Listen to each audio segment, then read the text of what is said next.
Salve, salve galera! Aqui é o professor Danúbio. Tudo bem com vocês? Espero que sim. Bem, vamos começar a aula. E hoje o tema da aula vai ser o Egito Antigo. Bem, vamos iniciar? A localização é no deserto do Saara, no nordeste da África.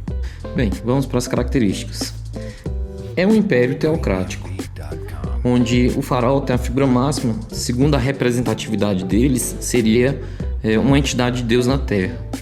Então é uma civilização muito parecida pelos seus processos com outras que vão se desenvolver pelo modo de produção asiático. Então a gente tem uma sociedade de império teocrático, uma sociedade de regadio. Ela vai ser fixada na região do Crescente Fértil, onde nós temos os rios Tigres, Eufrates, Nilo e Jordão. A estrutura social dessa sociedade é um modelo estamentado, ou seja, tem pouca mobilidade e tem uma grande valorização nas classes superiores, como o faraó, sacerdotes, e uma grande desvalorização para as classes mais baixas, como os camponeses, que a gente vai chamar de felados, e os escravos. Agora vamos ver como desenvolver esse processo. Primeiro a gente vai analisar o Nilo. O Nilo é de grande fundamento para essa sociedade. Por quê? Pela sua questão cíclica entre as suas estações, que vai da cheia, que é de julho a novembro, a semeadura, que vai de novembro a março, e o da colheita, que é de março a julho. Então, nessa questão cíclica, começa a desenvolver um conceito para eles que vai muito além da vida. Nessa região do Nilo, a gente tem o Alto e o Baixo Egito. O Baixo Egito vai ficar no norte da região e o Alto Egito no sul, onde a gente vai ter uma divisão de vários grupos étnicos, que vamos chamar de nomos. Então são 42 nomos divididos nesse processo. Então a gente vai ter duas coroas para representar esse Egito. Bem, nós temos a coroa branca, que vai representar a região sul, que no caso é o Alto Egito, e nós temos o norte, e a coroa vermelha, que vai representar o Baixo Egito. Porém, por volta de 3150 a.C., o Menes vai unificar esse Egito, criando apenas uma coroa agora. É aí que começa a desenvolver a civilização, onde a gente vai dividir entre Antigo Império, períodos intermediários, que são períodos conflituosos do Egito, o Médio Império, de novo um período intermediário, e o Novo Império. No Antigo Império, o grande destaque foi a pacificação e o desenvolvimento econômico e político dessa região. A capital era Tins. E aí o que vai acontecer?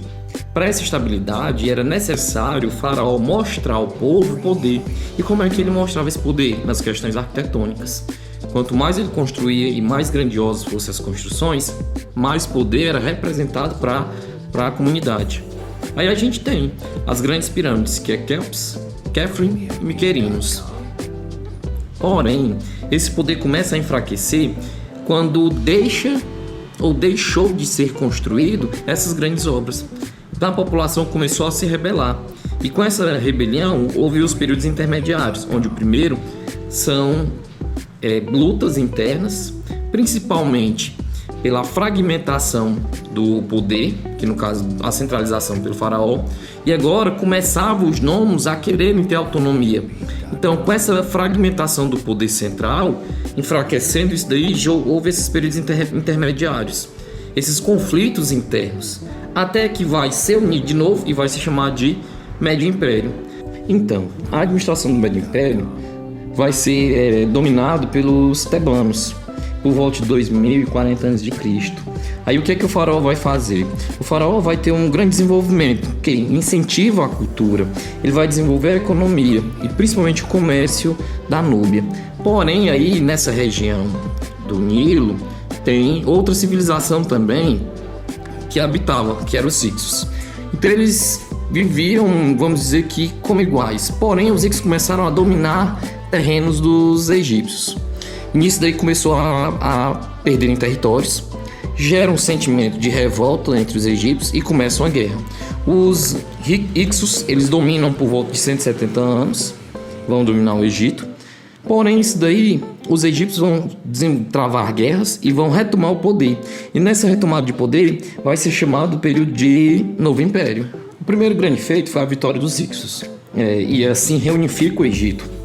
Começa dessa forma a fortalecer uma infantaria, uma cavalaria, o exército.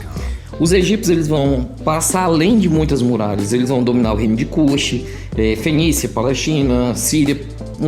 Eles começam a entrar um pouco na região do rio Eufrates, na Mesopotâmia, e aí eles vão ter um controle maior sobre o comércio, desenvolve assim uma grande política. Porém, nesse período que é chamado de Novo Império, tem um grande conflito.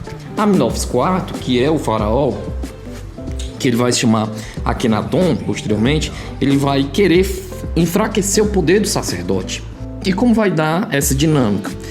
Os sacerdotes, na estrutura social, eles eram a segunda pessoa de força, talvez tanta força quanto o faraó, pois eles influenciavam as pessoas porque eles tinham contato direto com os deuses.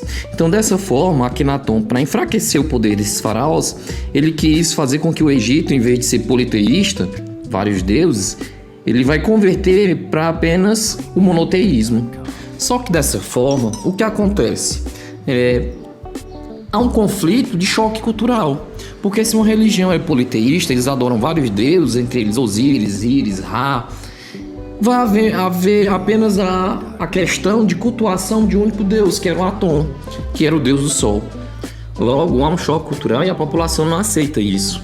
Então há um enfraquecimento do poder do faraó, que no caso Akenaton, e nisso vai surgir um novo poder, que é o de Tutankhamon, que aí ele vai fazer uma reforma religiosa, ele vai implantar de novo o politeísmo, só que como o faraó antigo, ele percebe o tamanho e grandioso poder dos sacerdotes, aí ele começa a controlar o poder dos sacerdotes. Porém, com esses conflitos no Egito, tanto nessa questão religiosa quanto na questão econômica, porque parte da população vivia oprimida, quando eu falo parte, seria a camada mais baixa, pela questão de pagamento de impostos. E vai ocasionar uma série de revoltas em que o faraó vai ficar mais perdido do que segue um tiroteio. Então, dessa forma, em 525 a.C., começa a serem dominados. Aí quem vem? Os persas, e a partir de então o Egito só vai declinando, só vai caindo. Vão ser dominados por outros povos como os gregos, os romanos, também os muçulmanos e por aí vai. Até a questão os britânicos dominam no século XIX, só se tornando independente no ano de 1992. A religião é muito importante para os egípcios. Ela tanto interfere na vida pública quanto na vida privada. Era comum serem ofertadas oferendas aos deuses e vários deuses que eles tinham. Uma das grandes importâncias é a questão do livro dos mortos, que retrata o julgamento da pessoa quando chegava a óbito. No caso, o deus Osíris ia julgar se a pessoa era ou não digna de ir para o mundo, para um paraíso, vamos dizer assim. Então, dessa forma, Anubis levava o morto até o tribunal de Osíris, onde tinham várias figuras, 42 figuras, representado por Osíris. Anubis tirava o coração da pessoa, colocava numa balança para ser pesada com a pena. Se o coração fosse mais pesado que a pena, a pessoa tinha uma vida ruim, teve uma vida ruim, tinha um coração maldoso. Se ele ficasse igual com a pena, aí no caso a pessoa ia escolher um mundo onde ela queria ir.